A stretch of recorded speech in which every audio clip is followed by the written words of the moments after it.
মাছ মাংস ছাড়াও পৃথিবীতে এমন কিছু খাবার আছে যেগুলো খেতে খুবই সুস্বাদু। এমন কিছু কিছু গাছের পাতা আছে যেগুলো হয়তো অনেকে জানেও না যে এইটা দিয়েও কোনো ভালো রেসিপি বানানো যায়। আসলে এইসব রেসিপিগুলো গ্রামের ঘরেই বেশি চলে, কারণ শহরে এইসব গাছ বসানোরও অত জায়গা থাকে না, বা এইসব গাছ যদিও থাকে সেই সব পাতা দিয়েও যে কিছু রেসিপি বানানো যেতে পারে সেটাও অনেকের জানা নেই হয়তো। আজ আমি সেই রকমই একটা খাবার বানাচ্ছি।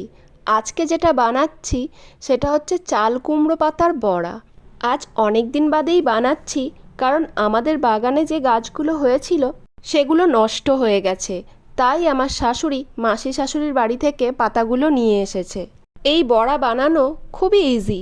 এতে যে উপকরণগুলো লাগবে সেগুলো হলো জিরে, একটা শুকনো লঙ্কা, পেঁয়াজটা অনেকটাই লাগবে, একটু সাদা সর্ষে আর অনেকখানি পোস্ত। সবগুলোকে ভালো করে বেটে নিতে হবে।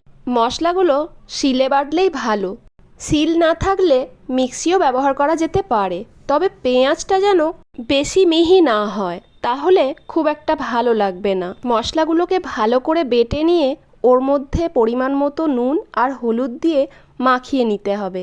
তারপরে চাল কুমড়ো পাতাগুলোকে ভালো করে ধুয়ে নিয়ে একটার ওপরে আরেকটা পাতা রেখে তারপরে ওই মশলাটাকে মাখিয়ে দিতে হবে ভালো করে। আসলে পাতাগুলো তো খুব পাতলা থাকে, তাই একটা করে পাতা নিয়ে যদি ভাজা হয় মশলা ফেটে যেতে পারে, তাই একটার ওপর আরও একটা দুটো পাতা দিয়ে দিতে হয়। তারপরে মশলা মাখিয়ে এইভাবে মুড়ে নিয়ে হালকা হালকা তেলে ভেজে নিতে হবে।